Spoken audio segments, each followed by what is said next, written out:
How you doing, everyone? This is the Cyber Behike, Sana Akori of the Taino Funhouse. Thank you for downloading the show. Don't forget to subscribe.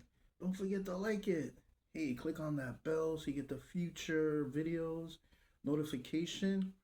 Man, I've been struggling with this cold weather here in Manhattan. Excuse my wheezing, but I'm a little better. Trying my best to breathe. Feel like a fish out of a tank or out of the ocean, but I really need to do this story because it's February 1st, 2026, and wow, I'm going to start talking about historical figures in the Taino world, Taino history. And the first one that I want to speak of, February 1st, 2026, is. No, this is not. This is post AI Taino Funhouse. So I sketched this today. And this is the famous Cacike Hatüey. Right there is a profile look of him. And Cacike Hatüey, let me give you some important historical facts about him.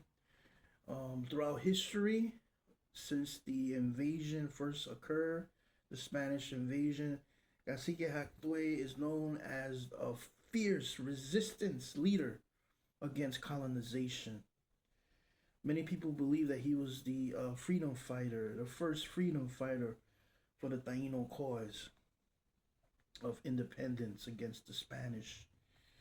Well, let me just tell you right now, he was born in Quisqueya slash Haiti, and according to Bartolome de las Casas, who was a Spanish priest of the Dominican Order of Saint Dominic, he witnessed this Cacike Hatüey leave Quisqueya, and he went to Cuba. He took 400 warriors in canoes, and he went to Cuba. And there he made a famous speech that today the Cubans remember, all Taínos should never forget.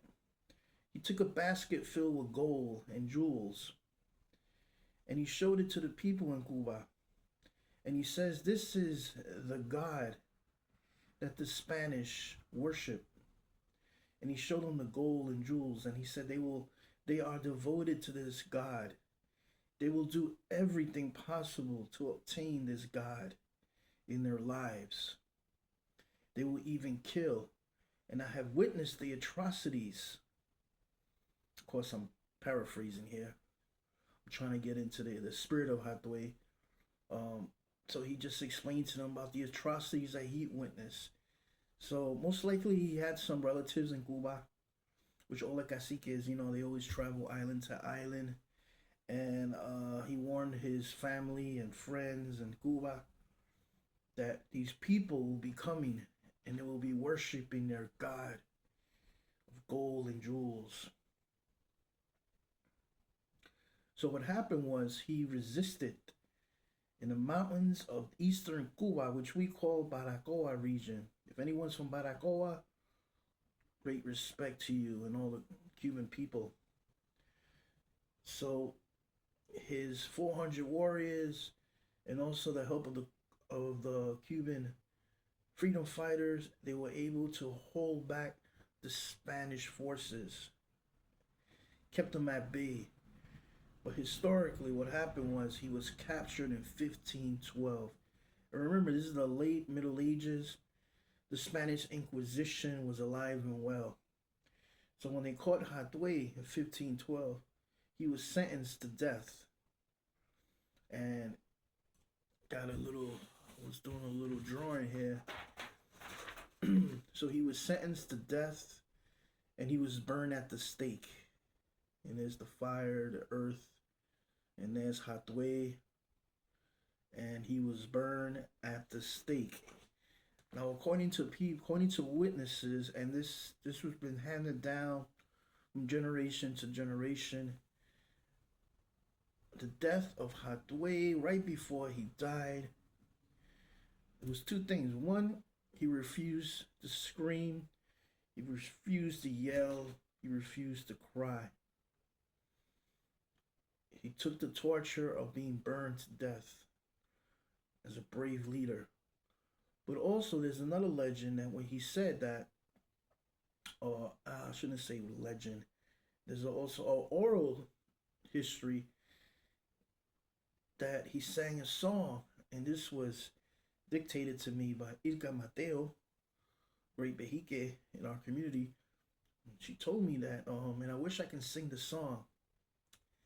I keep forgetting the correct melody, but she often sings it. If you go on her website, she sings that song, and it's a song that's still sung in Haiti and Quisqueya, which is states, and in Cuba. I'd rather be, I'd rather die than to live as a slave. And before he sang that song, he was killed, or he died, burned to death. Now, there's another story related by Bartolomé de las Casas, and this was handed down by the Spanish. And this again, 1512, there was a Franciscan friar that came to Hatüey and he offered him baptism. So when he died, he can go to heaven. And this priest was teaching Hatüey about heaven and hell. And that if he was baptized and accept Jesus Christ as his Lord and Savior, he will go to heaven. If he didn't, he will go to hell.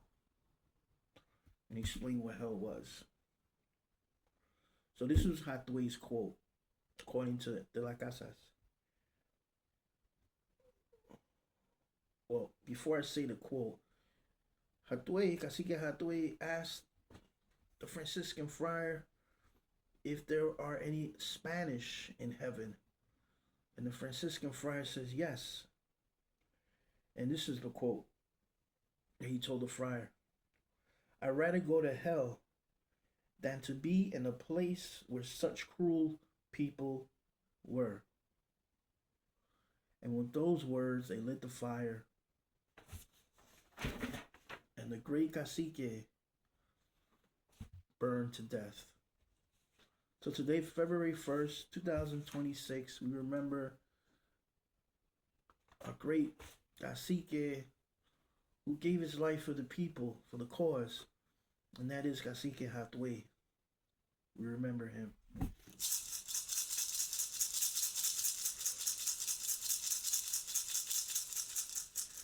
So in your life, if you are in turmoil, if you are going through some moral issues, either at work or in your life, dealing with other people, dealing with business, and if you have to rebel, if you have to separate yourself from the crowd, even your own family and friends, remember Cacike Hatüey.